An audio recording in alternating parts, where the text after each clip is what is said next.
नमस्कार। भारतीय संस्कृति की महानता और वैज्ञानिकता के बारे में हमारा सत्संग चल रहा है। इस सत्संग में हमारे परिजन, हमारे सत्संगी मित्रों का स्वागत है। आइए सत्संग की शुरुआत करें परब्रह्म परमात्मा से सद्बुद्धि और सत्प्रेरणा की प्रार्थना से। ओम भूर्भुवः स्वः तत्सवितुर्वरेण्यं भर्गो देवस्य धीमहि धियो यो नः प्रचोदयात्।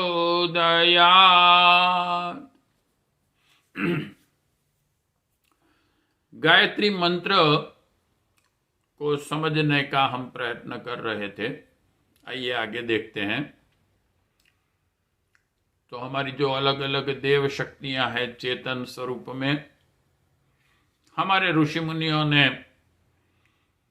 हमें उसका स्वरूप समझाने के लिए, उसका कार्य क्या है पूरे ब्रह्मांड के संचालन में, ये सब समझाने के लिए कई प्रकार के प्रयत्न किए। सबसे जिसे डायरेक्टली कह सकते हैं कि इनके स्वरूप का डिस्क्रिप्शन हम लिखावट और स्पीच में होता है। तो ज्ञान से उसे समझाने का प्रयत्न होता है। इसके अलावा भी दूसरे बहुत सारे उन्होंने प्रयत्न किए, क्योंकि हमारे ऋषि मुनि मनोविज्ञान के भी बहुत ही बड़े ज्ञाता थे। बहुत ही बड़े नहीं, हम कह सकते पूर्ण ज्ञाता थे कि मनुष्य का मन क्या है, मनुष्य का पूर्ण व्यक्तित्व क्या है। तो इन देव शक्तियों को समझाने के लिए जो उन्होंने दूसरे अलग अलग प्रयत्न किए, इनमें उन देव शक्तियों की मूर्तियां, उन देव शक्तियों के चित्र, फिर यंत्र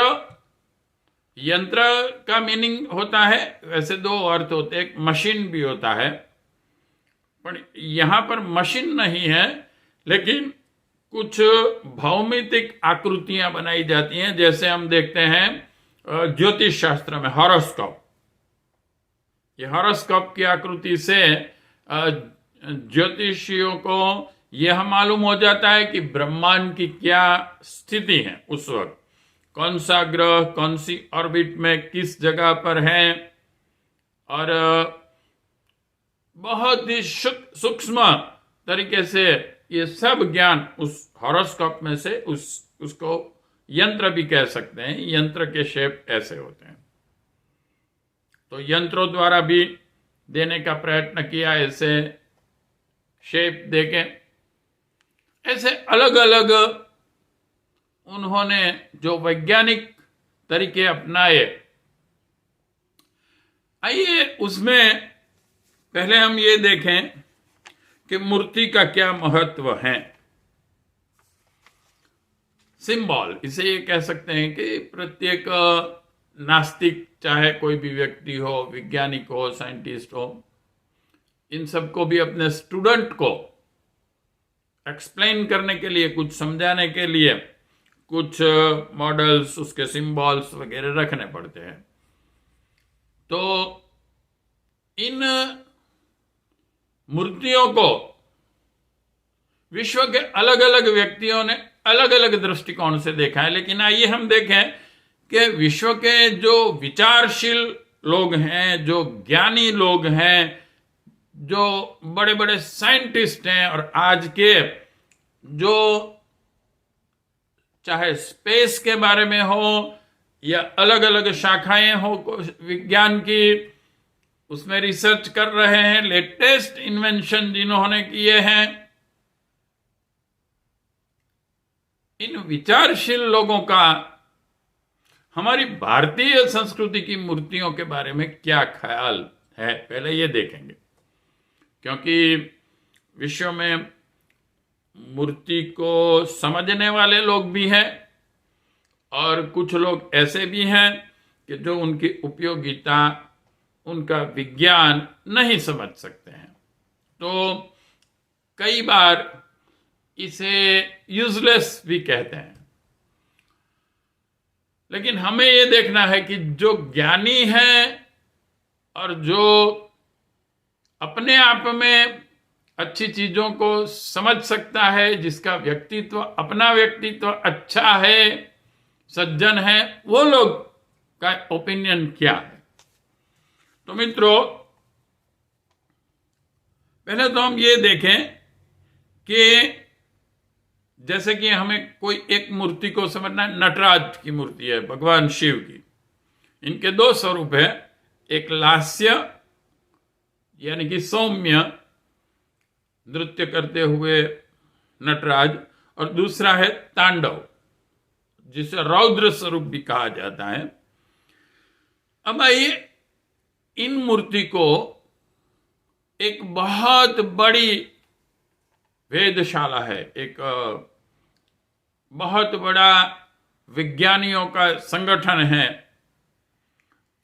और उसके एक वैज्ञानिक हैं जो है ऑस्ट्रियन मूल के अमेरिकी भौतिक वैज्ञानिक और दार्शनिक फ्रिट्जॉफ कैप्रा। आइए, वो क्या कहते हैं। उन्होंने एक पुस्तक लिखी है, main currents of modern thoughts, और उसमें एक चैप्टर है द डिवाइन ऑफ शिवा। तो इन्होंने उस मूर्ति का डिस्क्रिप्शन अपने इस पुस्तक में, इस चैप्टर में दिया है।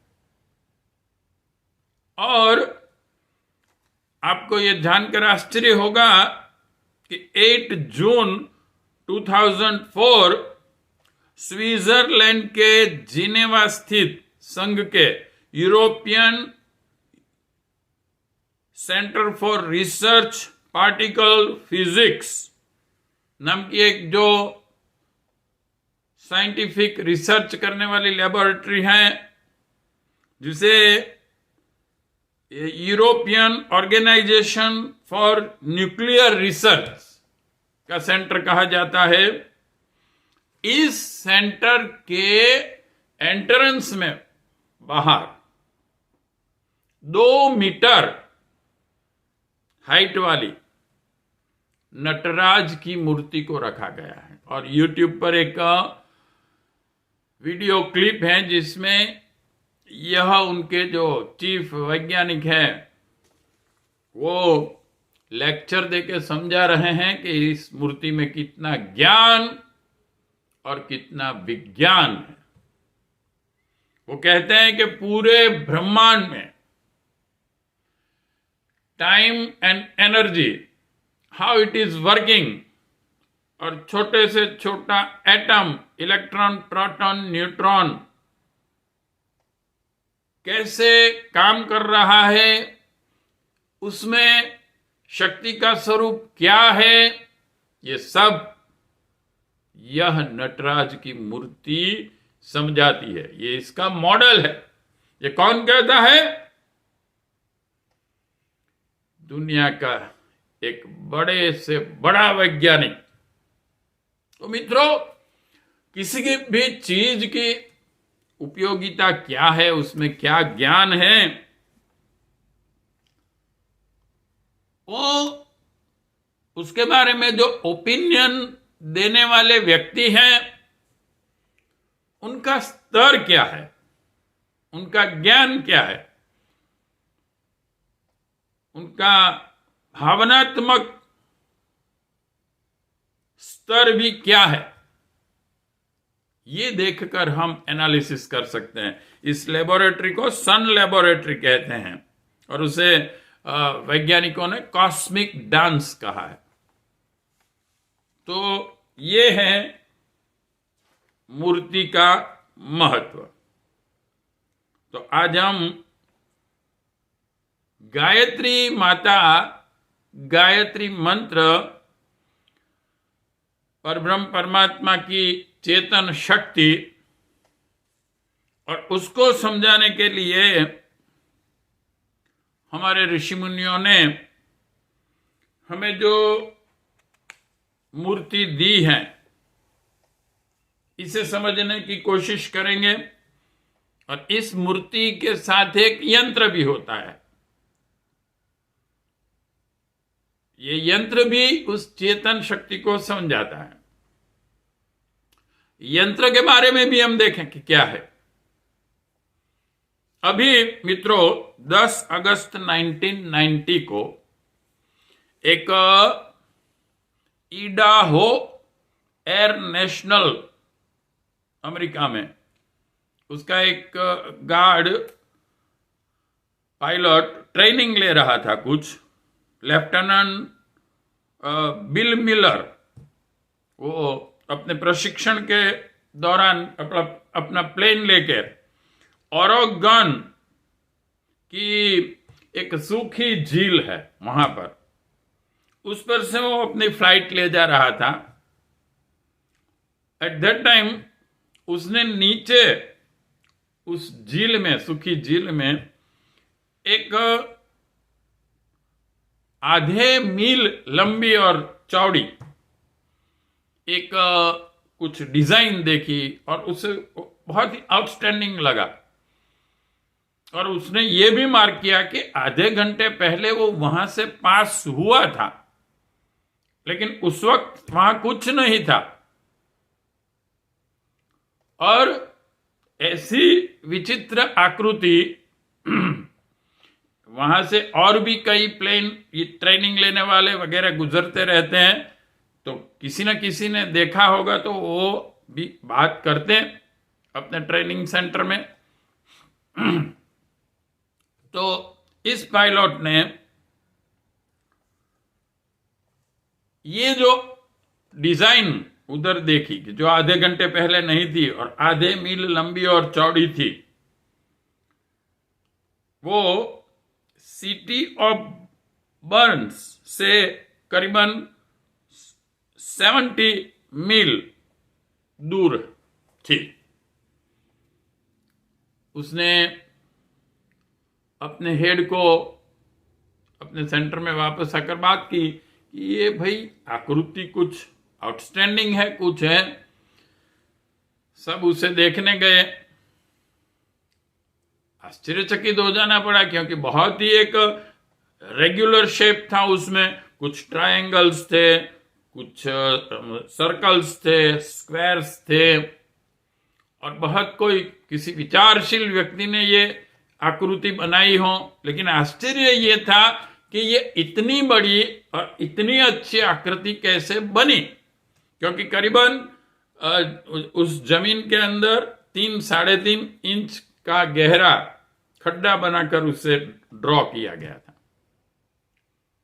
तो फिर तो सब आने लगे उसका संशोधन करने के लिए। लोगों ने देखा, उसमें से किसी जानकार ने कहा कि भाई ये जो शेप आप देखते हैं, ये हिंदू धर्म में इसे श्री यंत्र कहते हैं। आश्चर्य, सबको बड़ा आश्चर्य हुआ।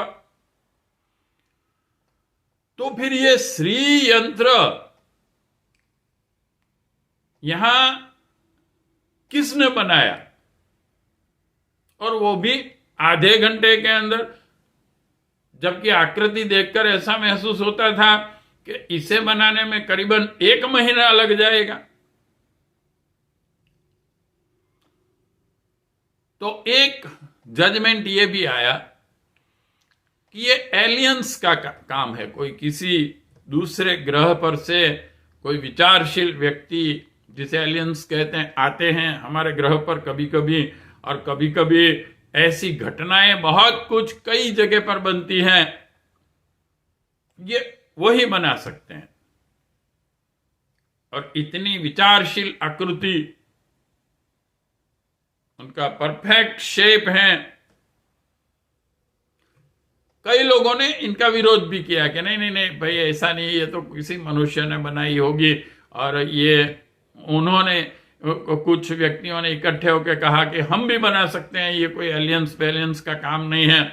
और फिर उन लोगों ने प्रयत्न शुरू किया, लेकिन करीबन कई दिनों तक इन्होंने प्रयत्न किए ऐसी आकृति बनाने के, वो उसके 10% भी नहीं बना सके। और जो 10% बनाया वो भी गलत था, और उनको हार माननी पड़ी कि नहीं, इट इज नॉट पॉसिबल, हम नहीं बना सकते हैं तो एलियंस। और एक थियरी यह भी है, हमारी भारतीय संस्कृतियों के जो देव शक्तियां हैं, देवता हैं, इनके जो विवरण हमारे शास्त्रों में आते हैं, इनका जो ज्ञान होता है, जैसे हम भगवान शिव के कई प्रवचन लेक्चर्स जो माता पार्वती जी को अलग अलग विषय पर समझाते हुए कहते हैं और शास्त्रों में उनकी बात आती है, वो सब ज्ञान जब हम देखते हैं तो कई साइंटिस्टों ने एक ये थियरी भी दी कि भाई मनुष्य इस पृथ्वी का जीव नहीं है, किसी दूसरे ग्रह पर से आज से हजारों लाखों साल पहले यहां आने का किसी ने प्रयत्न किया होगा और फिर यहां आकर बसे भी होंगे। क्योंकि आज भी हम देखते हैं हमारे साइंटिस्ट ये प्रयत्न कर रहे हैं कि हम किसी दूसरे पर जाएं, ग्रह पर जाकर वहां भी रहने की जगह बनाएं, वहां हम पानी ढूंढे, वहां हम जीव सृष्टि ढूंढे और रहने की व्यवस्था करें। और हो सकता है कि वो बड़े ही साइंस में आगे बढ़े हुए हो ऐसे व्यक्ति हों, लेकिन बाद में कुछ ऐसे प्रसंग आए हों जिनसे इनका संपर्क हमारे साथ, यहाँ के लोगों के साथ टूट गया हो। उनमें से एक ऐसी भी मान्यता है कि जिन ग्रह पर से वो लोग आए थे, कोई कारणों से उसका ही नाश हो गया, कोई बड़ा मटीरियल उस पर कॉमेट या तो उससे टकराया हो, या तो जैसे हम देखते हैं कि जब ज्ञान बहुत विकसित होता है तो हमारी धरती पर ही इस पृथ्वी को 1000 बार खत्म कर सके ऐसे एटम बम और अणु बम बनाए हुए हैं, गलती से फूट गए, समझो पूरा विनाश। हो सकता है ऐसा कुछ वहां हुआ हो, लेकिन बाद में मनुष्य यहाँ अकेला रह गया और जो ज्ञान वहां से उससे मिला था उसमें उसने प्रगति की, ऐसी थियरी भी है। और वो थियरी को प्रूव करने के लिए भी कई साइंटिस्टों ने कई उसके आर्ग्यूमेंट्स दिए हैं, और वो बात भी स्वीकारनी पड़ती है उनकी उस थियरी को। तो ये यंत्र हमारे यंत्र कितने वैज्ञानिक होते हैं। ज्योतिष शास्त्र के हॉरोस्कोप को हम देखते हैं, इतना छोटा सा होता है, हमको लगेगा कि क्या है भाई, इधर है ये गुरु का ग्रह, इधर शुक्र का ग्रह, ये है और आया। लेकिन जब इसे समझेंगे तब मालूम होगा कि इसमें कितना ज्ञान है कि पृथ्वी अपनी ऑर्बिट में कहाँ है, सूर्य के आसपास ये जो सारे ग्रह हैं, चंद्र हैं, इनकी पोजीशन क्या है। तो ये इतना बढ़िया हमारी भारतीय संस्कृति का ज्ञान था और है अभी तक। तो ये यंत्रों के द्वारा भी प्रत्येक देव शक्ति, माता गायत्री चेतना शक्ति का भी एक यंत्र है, फिर 3 इंपॉर्टेंट यंत्र ब्रह्मा विष्णु महेश के हैं, और गायत्री माता के जो 24 अक्षर हैं, इन 24 अक्षरों के भी अपने अपने यंत्र हैं। ये अगर आप हरिद्वार कभी जाएं तो शांति कुंज में हमारी एक लेबोरेटरी है, ब्रह्म वर्चस्व, जहां हमारी भारतीय संस्कृति पर साइंटिफिक रिसर्च परम पूज्य गुरुदेव ने ऐसे ऐसे वैज्ञानिक रखे हैं कि हो रहा है इसमें, जैसे कि यज्ञ से क्या फायदा है, एटमॉस्फेयर में क्या फायदा है, सॉइल को क्या फायदा है, मनुष्य को कैसे फायदा है, वृक्षों को क्या, इससे क्या मिलता है, तो उसमें इन 24 मूर्तियां, 24 अक्षर की दैवी शक्ति क्या है, और 24 यंत्र, इन 24 से 24 शक्ति के भी लगाए हुए। एक मुख्य यंत्र भी हैं, और प्रत्येक 24 जो अक्षर हैं उनके एक अक्षर का एक यंत्र, उनकी क्या क्या विशेषता है, उस एक शब्द में इनके देवता क्या है, इनकी दैवी शक्ति क्या है, इनकी फिलॉसफी क्या है, आगे हम देखेंगे। तो ये रहा यंत्र, जो मॉडल्स और सिंबल्स से ज्ञान समझाया जाता है। और फिर मूर्तियां, मूर्ति हमें मनुष्य के शरीर के रूप में कुछ ज्ञान देती है। क्यों मनुष्य शरीर चुना गया ऋषियों के द्वारा? जब कोई मॉडल बनाना था, सिंबल बनाना था,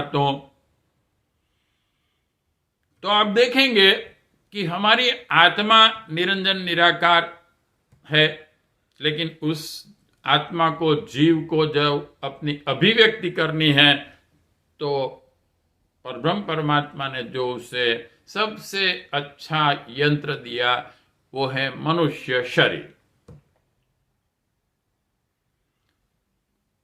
जितनी भी उसे अपनी भावनाएं, विचारों का एक्सप्रेशन करना है, समझाना है, तो मनुष्य शरीर से सबसे अच्छा हो सकता है। चेहरे के हाव भाव, वाणी, हाथों की हलन चलन,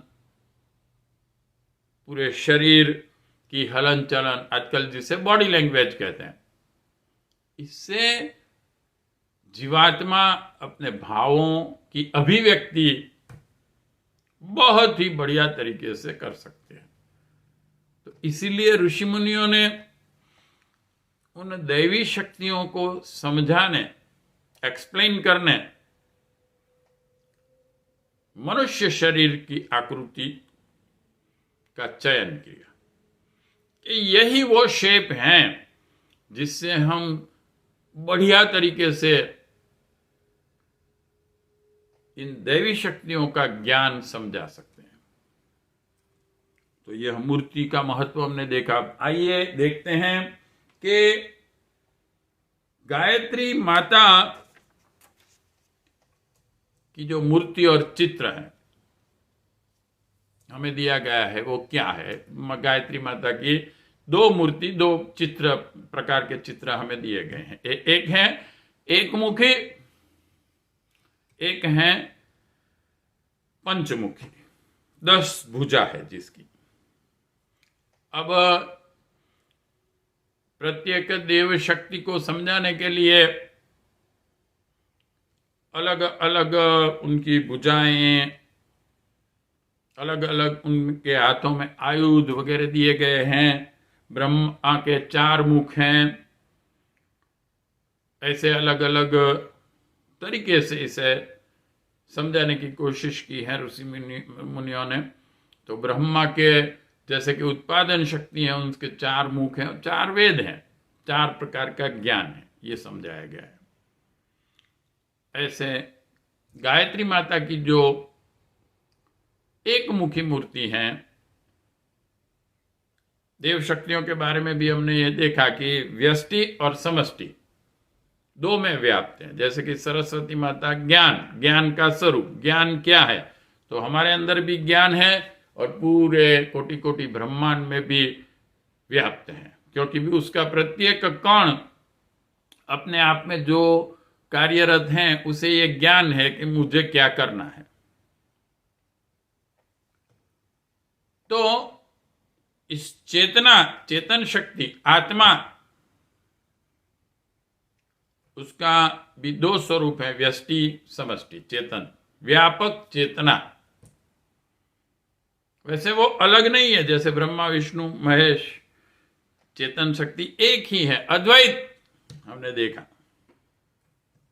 लेकिन समझने के लिए थोड़ा बहुत अगर समझे तो हमारी व्यक्तिगत चेतना क्या है, चेतन शक्ति क्या है, और उसे कैसे हम विकसित करके नर में से नारायण कैसे बन सकते हैं, स्वार्थ में से परमार्थ की ओर कैसे जा सकते हैं, और जो समष्टि में व्याप्त चेतना है जिसे सावित्री भी कहा जाता है, उस सावित्री की व्यापकता क्या है और हम उसके साथ एकाकार कैसे हो सकते हैं, ये पूरा का पूरा ज्ञान इन दोनों मूर्तियों में दिया गया। और जो एक मुखी मूर्ति है वो ध्यान के लिए भी है, और उसमें चेतना क्या है इसका ज्ञान भी है। तो आइए हम देखते हैं कि इससे हमें क्या क्या समझ में आता है। एक मुखी मूर्ति हम जब देखते हैं माता जी की, तो पहला हम देखते हैं उसके एक हाथ में वेद है, ज्ञान। चेतना के कुछ ऐसे लक्षण दिए हैं हमारे ऋषि मुनियों ने, उनमें से एक है नॉलेज, ज्ञान। विचारशीलता होती है उसमें, थिंकिंग करना। स्थूल पदार्थ ये नहीं कर सकते। तो ज्ञान प्राप्त करना अपने विकास के लिए ये भी आवश्यक है, और हमारे अंदर भी जो ज्ञान छिपा हुआ है इसे हमें जागृत करना भी आवश्यक है। और ज्ञान का जो सबसे बड़ा स्रोत है वो है वेद। वेद को कहा गया है कि अपौरुषेय हैं। जब परब्रह्म परमात्मा ने इस सृष्टि का सर्जन किया, उसी वक्त साथ साथ वेदों को भी इन्होंने मनुष्य मात्र को और प्राणी मात्र को दिए, वो जिसमें वो ज्ञान था कि ये ब्रह्मांड क्या है। तो वेदों में जीव, प्रकृति और ब्रह्म, इन तीनों का पूर्ण ज्ञान है। तो ज्ञान प्राप्त करना, ज्ञान की साधना करना, ये हमारा एक चरम लक्ष्य है। और ये चेतना के जो अलग अलग गुण हैं उसमें से एक उसका गुण है। दूसरा है कमंडल, अमृत जिसमें है। अमृत अमरत्व देता है। हम देखते हैं कि प्रत्येक पशु से लेकर मनुष्य मृत्यु से डर लगता है उसे। ये चाहते हैं कि हमारा अस्तित्व कायम रहे, और कायम है भी, अजन्मा है आत्मा, लेकिन अज्ञान की वजह से इसे ये मालूम नहीं होता है। और साथ साथ जन्म, जीवन और मृत्यु तीनों पर ब्रह्म परमात्मा ने स्थूल शरीर के साथ दिए हैं। उनका क्या महत्व है वो योग्य तरीके से समझा नहीं है। इसे मिसकंसेप्ट कहते हैं, इसे ही माया कहा गया है। माया में फंसा हुआ है भाई जीव, ऐसा कहते हैं, अज्ञान है। इस माया में से महामाया, यानी कि वो पूरा ज्ञान प्राप्त करना कि ये समग्र सृष्टि क्या है, मैं क्या हूं, परब्रह्म परमात्मा क्या है, इसे महामाया कहते हैं। पूर्ण ज्ञान प्राप्त करने की अवस्था। तो अमृत अमरता देता है, मृत्यु के भय से मुक्त करता है। और अमृत का एक स्वरूप है प्रेम। परब्रह्म परमात्मा को प्रेम का स्वरूप भी कहा जाता है। अगर उस निराकार निरंजन परब्रह्म परमात्मा को समझना है तो हमें प्रेम, और सबसे बढ़िया प्रेम हम जानते हैं कि माता का होता है, मातृ प्रेम को समझना पड़ेगा। इसीलिए हमने भगवान का स्वरूप मातृ स्वरूप में दिया हुआ है भारतीय संस्कृति में। और भगवान के स्वरूप को कुछ न कुछ समझने के लिए माता के प्रेम को हम जाने, समझे, कितना बढ़िया होता है। अपने आपे को भी समर्पित कर देते। एक अभी यूट्यूब पर क्लिप आई थी, एक हिरनी अपने बच्चे को लेकर पानी पीने के लिए जाती हैं। तो बच्चा कूद जाता है पानी में और खेलने लगता है, लेकिन उसी वक्त एक घड़ियाल, वो क्रोकोडाइल, मगरमच्छ, उसको शिकार करने के लिए वहां से आता है। वो हिरनी देख जाती है। अब उसके लिए ये पॉसिबल नहीं था कि वो जल्दी से उसे बाहर निकाले अपने बच्चे को।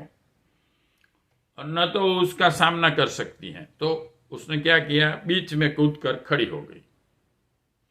तो जब वो मगरमच्छ आया तो उसने पहले इसे शिकार बना लिया, अपना माता को उसकी, और वो बच्चा बच गया। तो देखिए मातृ प्रेम क्या है, सिर्फ मनुष्य में ही नहीं, प्राणियों में भी है मातृत्व का प्रेम। और ये परब्रह्म परमात्मा का स्वरूप अगर हमें निकटतम से देखना है तो गायत्री माता का एक हाथ में अमृत है, प्रेम।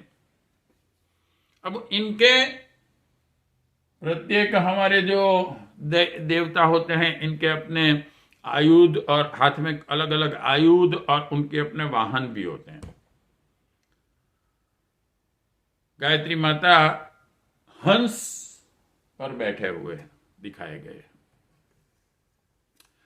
हंस की विशेषता क्या है? एक तो पूर्ण व्हाइट है, सफेद कलर है उसका। त्रिगुणात्मक जो जगत है हमारा, सतोगुण, रजोगुण, तमोगुण, तो इन तीनों को भी कलर्स दिए गए हैं।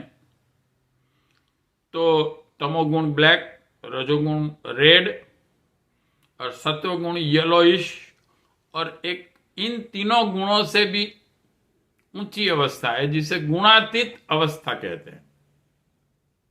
इस गुणातीत अवस्था प्योरली व्हाइट होती है। कई योगी और संत इसका डिस्क्रिप्शन करते हैं तो कहते हैं कि जब हम ध्यान में इस अवस्था को पाते हैं तो बिल्कुल कोटि कोटि सूर्य प्रकाशित हो रहे हैं, ऐसी अनुभूति होती है। चांदी जैसा व्हाइट कलर हमारे आसपास आ जाता है, आनंद की अनुभूति होती है। फिर भी उससे हमारी आंखें चकाचौंध नहीं हो जाती हैं। वो प्रकाश को हम बड़े आनंद से फील कर सकते हैं। हालांकि जबकि हम देखते हैं कि हम अंधेरे में से एकदम लाइट में जाते हैं या एक्सेस लाइट होती है तो हमारी आंखें चकाचौंध हो जाती हैं, हम देख नहीं सकते उससे और परेशानी हो जाती है। ये प्रकाश इतना सारा होते हुए भी ऐसा नहीं होता है। जिन लोगों ने इसकी अनुभूति की है ध्यान में, उन लोगों ने कहा है तो हंस सफेद पूर्ण व्हाइट, गुणातीत अवस्था जीव की जो बहुत ही ऊंची अवस्था है। फिर इनका हंस का एक बहुत ही अच्छा सद्गुण यह है कि उसके सामने अगर पानी और दूध मिक्स करके रख दिया जाता है तो वो दूध ले लेता है, पानी छोड़ देता है। तो उनमें ये एबिलिटी होती है डिस्क्रिमिनेट करने की कि अच्छी चीज ले लें, बेकार की चीज को निकाल डाले, और इसे विवेक शक्ति कहते हैं। विवेक, गायत्री मंत्र विवेक का उसमें बहुत ही इंपॉर्टेंट दिया हुआ है। क्या करना है, क्या नहीं करना है। आप जिस जगत में आए हैं, भगवान ने आपको खेलने के लिए गेम दी है, उसमें आपको सतत ये चिंतन करना है, मुझे क्या करना है, क्या नहीं करना है, और सिलेक्ट करना है। आपके सामने कई रास्ते आते हैं, कौन सा रास्ता मुझे इख्तियार करना है, ये आपकी विवेक शक्ति डिसाइड कर सकती है। और इन विवेक शक्ति के प्रतीक गणेश भगवान हैं। विवेकवान व्यक्ति कैसा होता है? तो जब हम गणेश भगवान की फिलोसॉफी को डिटेल में समझते हैं तो उसमें हम ये समझ सकते हैं कि विवेकवान व्यक्ति कैसे क्या है और विवेक को जागृत करने के लिए कौन कौन सी साधनाएं करनी पड़ती हैं और हमारे व्यक्तित्व को कैसा बनाना पड़ता है। तो हंस यह विवेक शक्ति साधक के अंदर जागृत करता है। जो गायत्री माता की साधना पद्धति है और अपनी चेतना को परिष्कृत कर रहा है जो, तो उसमें उसे यह अचीवमेंट मिलता है कि उसकी विवेक शक्ति पूर्ण तरीके से जागृत होती है। इसके बाद कमल है। कमल की विशेषता यह है कि वो तालाब में जहां कादव कीचड़ होता है, गंदगी भी रहती है, उसमें वो खिलता है, उसमें से वो अपना पोषण लेता है और उसके आसपास के वातावरण को सौंदर्यवान बनाता है, बढ़िया बनाता है। लोग देखते रह जाते हैं, वाह कितना अच्छा तालाब है, कितने अच्छे कमल खिले हुए हैं। तो विवेकवान व्यक्ति जिनकी चेतना परिष्कृत हुई है, वो जिस समाज में रहता है उसमें अच्छा बुरा सब भी है, उसमें से ही वो कुछ ना कुछ अपने विकास के लिए ग्रहण करता है, अपना विकास करता है और उस समाज के का सौंदर्य बढ़ाता है। कई वर्षों पहले ब्रिटेन के जो प्रमुख या उसे क्या पीएम कहते हैं, प्राइम मिनिस्टर, या उन्होंने एक बात कही थी कि मेरे देश में जो भारतीय रहते हैं, खास करके हिंदू, और वो बिल्कुल वेजिटेरियन हैं और वो बहुत शांति से मेरे देश में रहते हैं, मेरे देश की प्रगति में उनका बहुत ही सहयोग मिलता है, उनके ज्ञान का, उनकी मेहनत का, और वो मेरे देश के महापुरुषों को बहुत सम्मान देते हैं। ऐसे उन्होंने बहुत प्रशंसा की भारतीयों की।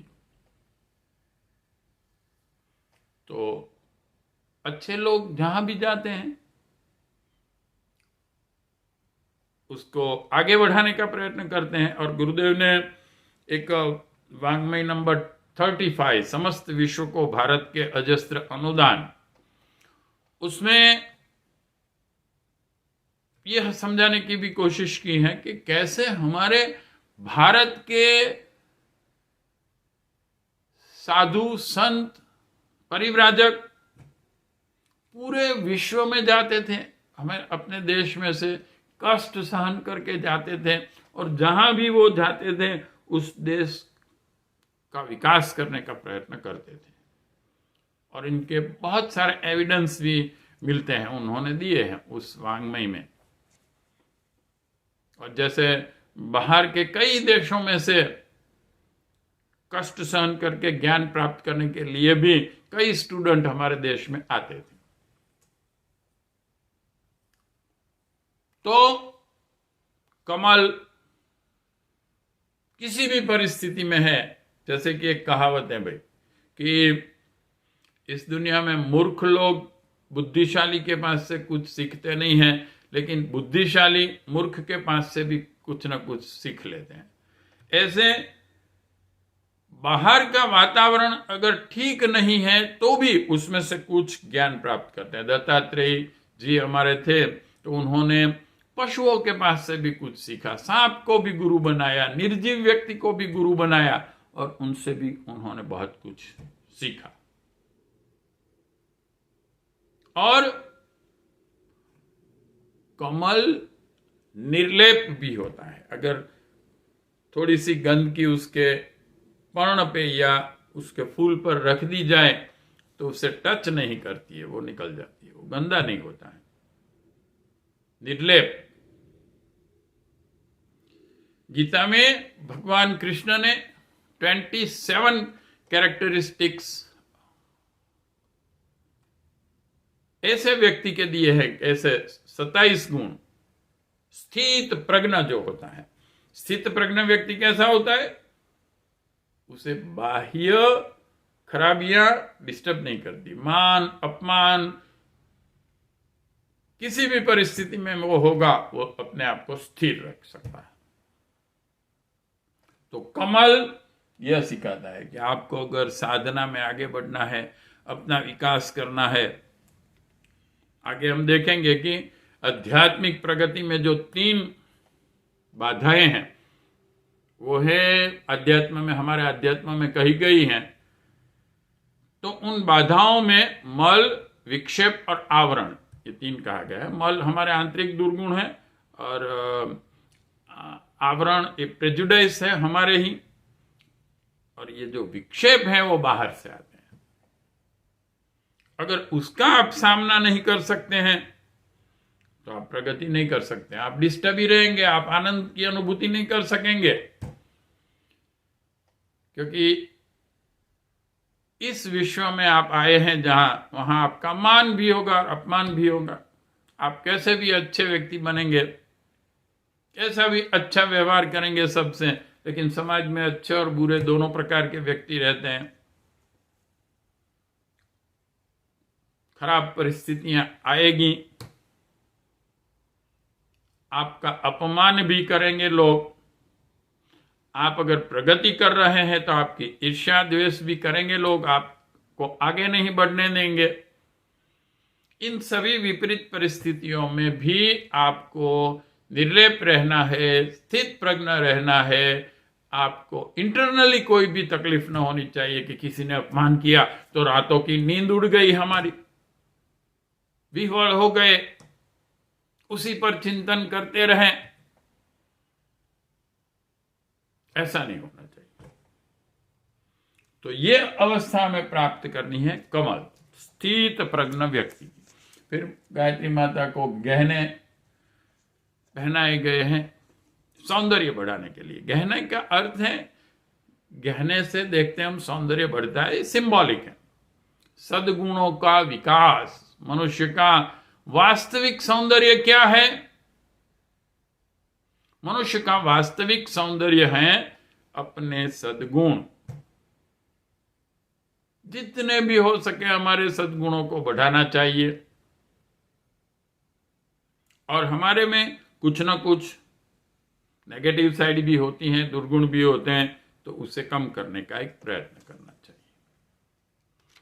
तो ऐसी बहुत सी प्रेरणाएं और ज्ञान एक मुखी गायत्री माता साधना के लिए, और जो व्यष्टि के अंदर जो चेतना रही है उसे समझाने के लिए हमारे ऋषि मुनियों ने हमें एक मॉडल बनाकर दिया है कि हम उस चेतन शक्ति को समझ सकें। और जो व्यापक चेतना है पूरे ब्रह्मांड में, उसको सावित्री कहा गया है। इस सावित्री शक्ति को हम जब समझने की कोशिश करते हैं और इसके मूर्तिमान स्वरूप को जब हम देखते हैं, परम पूज्य गुरुदेव ने गायत्री माता को समझाने के लिए चेतना को 7 वांग में, करीबन 600 पन्ने का एक ऐसे 7 वांग में है, और एक पूरा उससे भी बड़ा करीबन 800 पन्ने का होगा, वो सावित्री के बारे में है। सावित्री शक्ति क्या है? तो सावित्री माता को समझाने के लिए जो हमें मूर्ति दी गई है, आइए थोड़ा बहुत वो समझने की कोशिश करते हैं। 5 मुख है इसके। वो हमारे व्यक्तित्व को 5 स्तर में डिस्क्रिमिनेट किया है समझाने के लिए, अलग अलग। हमारे व्यक्तित्व को सबसे पहले 3 शरीरों में 3 में डिवाइड किया गया, स्थूल शरीर, सूक्ष्म शरीर, कारण शरीर। उसे फर्दर डिवाइड किया गया समझाने के लिए, और वो है पंचकोश,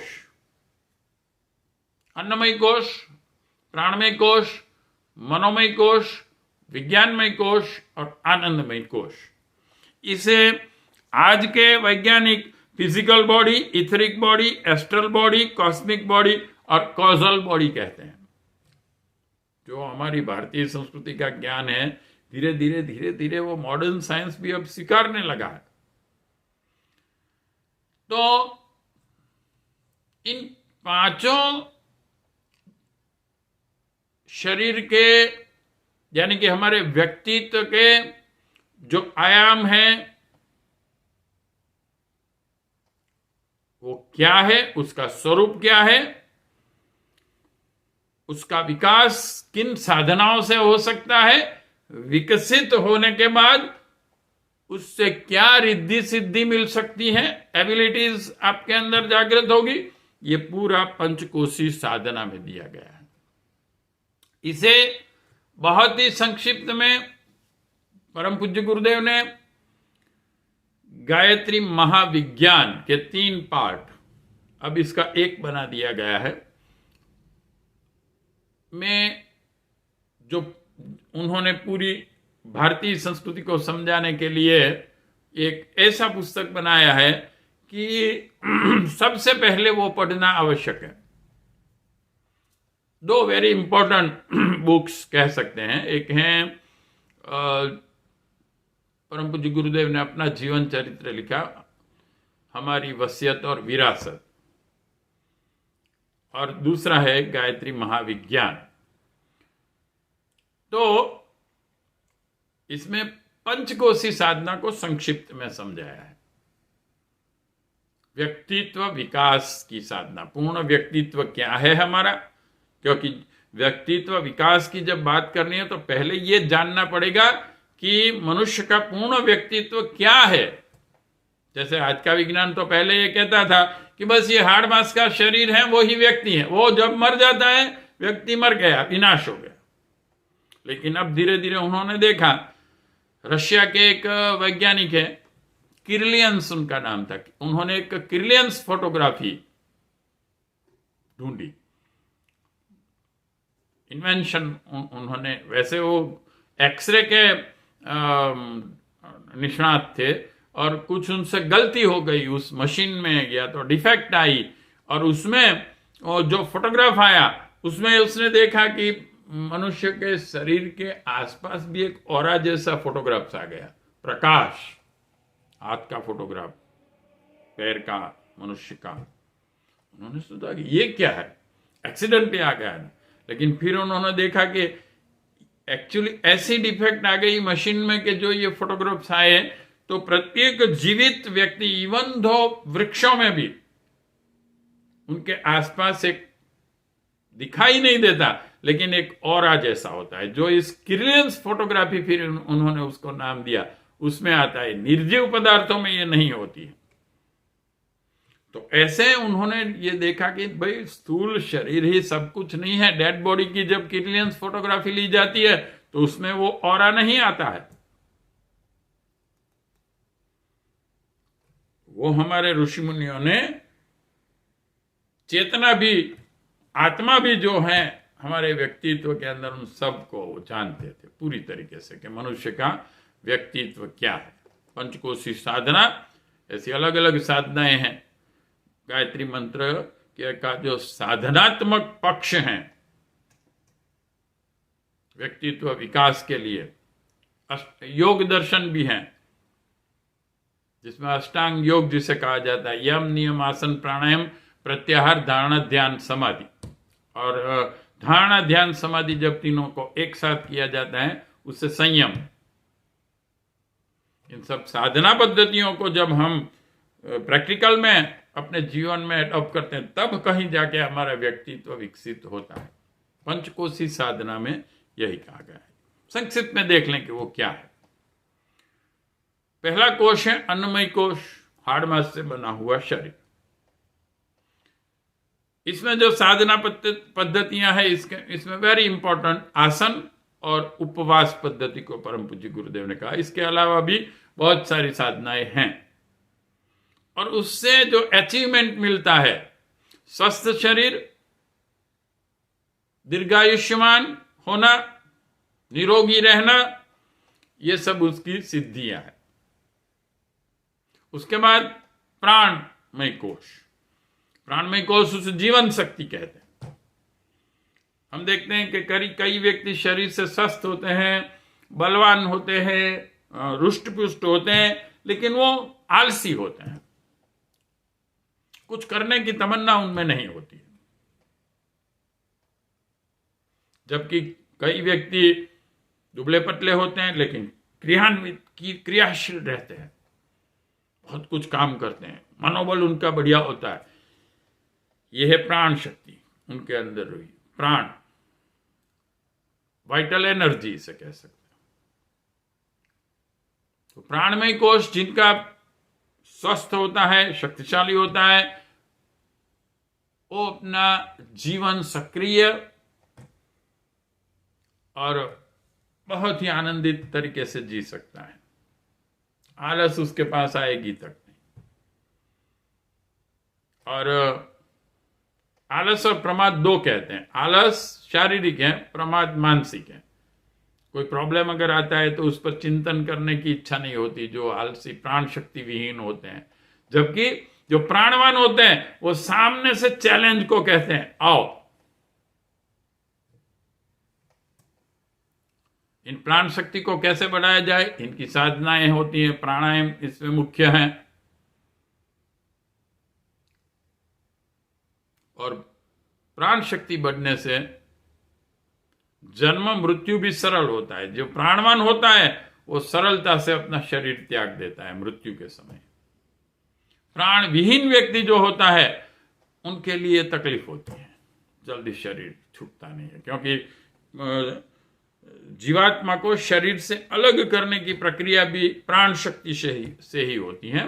5 मुख्य प्राण है, 5 उप प्राण है। इन सभी प्राणों का अपना अपना एक कर्तव्य होता है, काम करते हैं, वो समझाया गया है प्राणायाम की समग्र जो प्रक्रिया है उसमें। तो प्राण शक्ति की साधनाएं, इसमें प्राणायाम मुख्य है। प्राणायाम से 2 कार्य होते हैं। एक शक्ति के स्रोत जो है मुख्य सविता देवता, गायत्री मंत्र के जो देव शक्ति है, वेदों के प्रत्येक मंत्र की एक देव शक्ति होती है। गायत्री मंत्र के देवता सविता देवता है, सूर्य नहीं। सूर्य प्रत्येक स्थूल पदार्थ के पीछे एक देव शक्ति होती है, वो है सविता देवता। जो सविता देवता ऐसे करोड़ों करोड़ों सूर्यों को क्रियान्वित करते हैं, उस सविता के साथ हमारे व्यक्तित्व को योग जोड़ता है। और दूसरा जो हवा में प्राणायाम है उसे हम ज्यादा ग्रहण कर सकते हैं, इस प्राणायाम की साधना। उसके बाद आता है मनोमय कोश, मन। हमारे ऋषि मुनियों ने जो चेतना है हमारे अंदर, उसकी भी स्पिरिचुअल एनाटॉमी दे दी हमें कि चेतना में भी क्या क्या अवयव हैं और वो क्या कार्य करते हैं। मन, बुद्धि, चित्त और अहंकार, इसे अंतःकरण चतुष्य कहते हैं। बुद्धि यह सोचती है कि क्या क्या कर सकते हैं आप। मन आपको भौतिक जगत के साथ जीवात्मा को कनेक्ट करता है, उसमें से आनंद की अनुभूति देता है और भावना का निर्माण करता है। मन सबसे बढ़िया चीज है चेतना की। फिर चित्त, जो आपके हजारों जन्मों के संस्कार, आपके किए हुए कर्म, इनका डेटा उसमें रहता है, चित्त।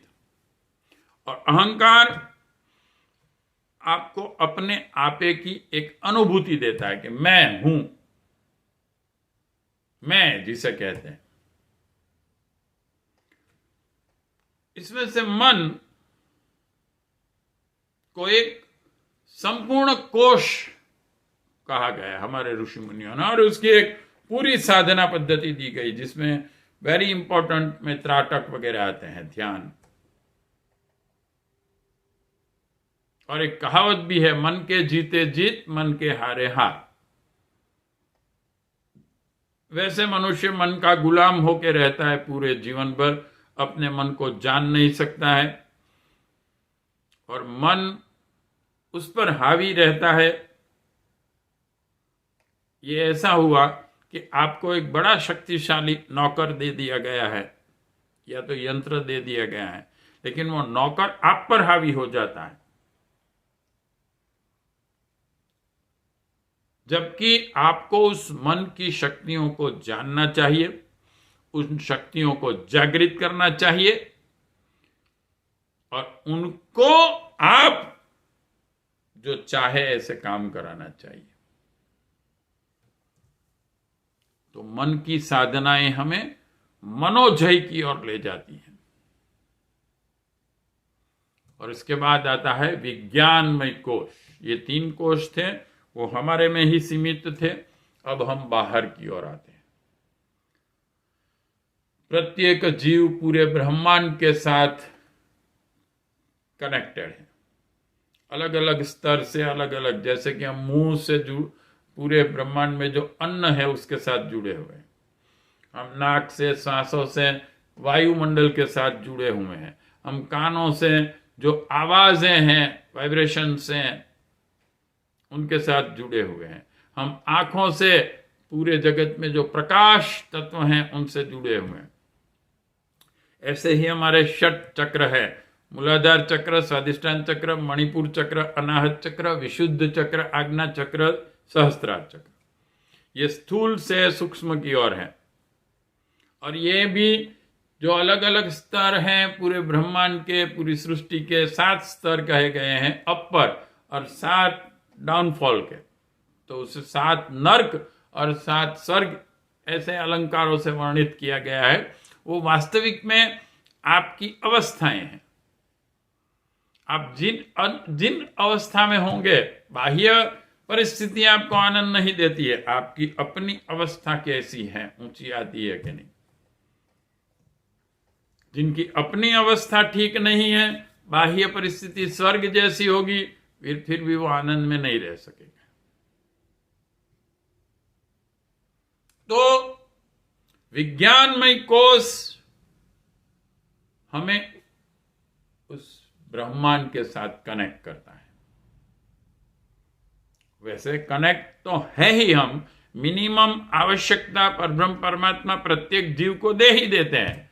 जितना उसे जीने के लिए ऑक्सीजन चाहिए वो लेता है, लेकिन साधना से उसमें बढ़ोतरी की जाती है। प्रत्येक आयाम में से कुछ और शक्तियां खींच सकते हैं। ज्ञान उतना तो है ही हमारे पास जिससे हम जीवन यापन कर सकें।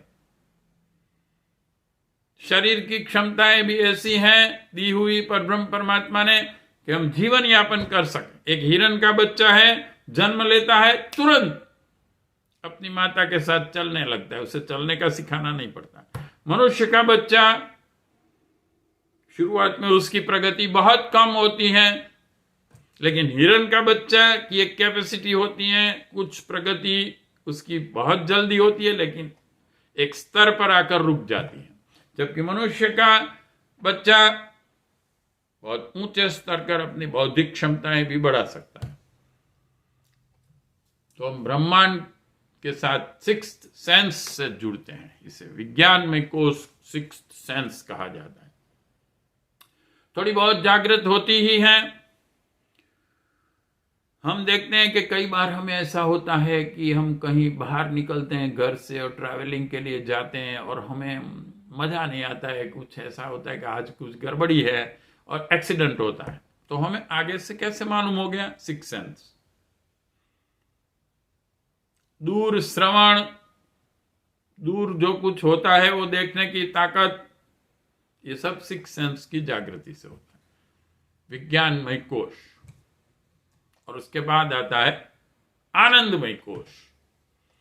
आनंदमय कोश वह है, मनुष्य का संपूर्ण व्यक्तित्व में जब आनंदमय कोश जागृत हो जाता है तो वो पूर्ण तरीके से परब्रह्म परमात्मा के साथ जुड़ जाता है। उसके अपने अहंकार, अपनी इच्छाएं, अपनी आकांक्षाएं नील हो जाती है। इसे अध्यात्म में अकाम अवस्था कहते हैं। संतोष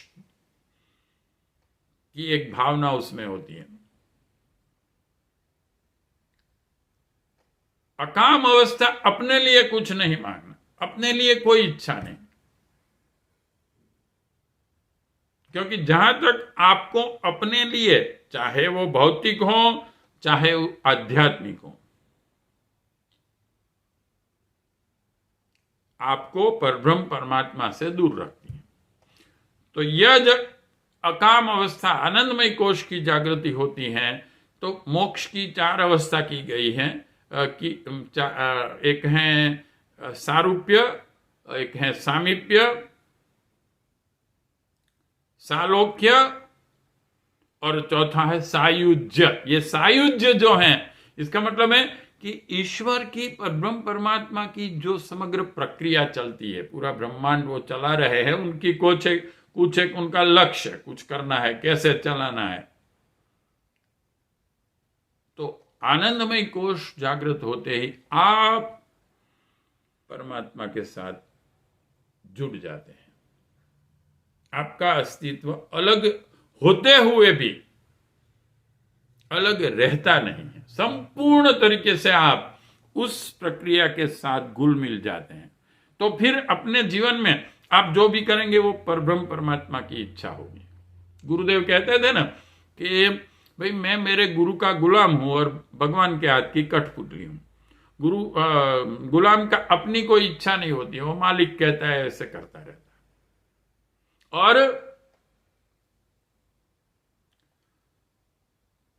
कठपुतली जैसे वो मदारी अपनी उंगलियां हिलाता है वैसे नाच करती है, उसकी अपनी कोई इच्छा नहीं होती। सायुज्य मोक्ष की इस 4 अवस्था में से एक है। आनंदमय कोश की जागृति जब होती है तो मनुष्य का व्यक्तित्व संपूर्ण उस पर ब्रह्म परमात्मा के साथ मिल जाता है। तो ये हमने देखा संक्षिप्त में पंचकोश क्या है। गायत्री माता के जो 5 मुख हैं। व्यक्तित्व हमारा क्या है, व्यक्तित्व के विकास को पंचकोशी साधना, और ये वांग्मय नंबर 13 पूरा इस पर गुरुदेव ने लिखा है, करीबन 600 से 700 पन्ने का होगा। गायत्री की पंचकोशीय साधना जिसे हम डिटेल में समझ सकते हैं। और मैंने एक प्रयत्न यह भी किया है कि उसकी पूर्ण ऑडियो बुक बनाई है और यूट्यूब पर हमारी इसी चैनल और 2 चैनल है उसमें रखी हुई है। तो आप इनको डिटेल में समझ सकते हैं कि पंचकोशी साधना क्या है, जो गायत्री महाविज्ञान में संक्षिप्त में दी है। तो इसके बाद अब हम देखते हैं कि पंचमुखी गायत्री माता के 10 भुजा है, 10 हाथ हैं। इस 10 हाथ और बाकी के जो उसके आयुध वगैरह जो हैं, इसका क्या अर्थ है, इसकी क्या प्रेरणा है, हम आगे देखेंगे। ओम तत्सत।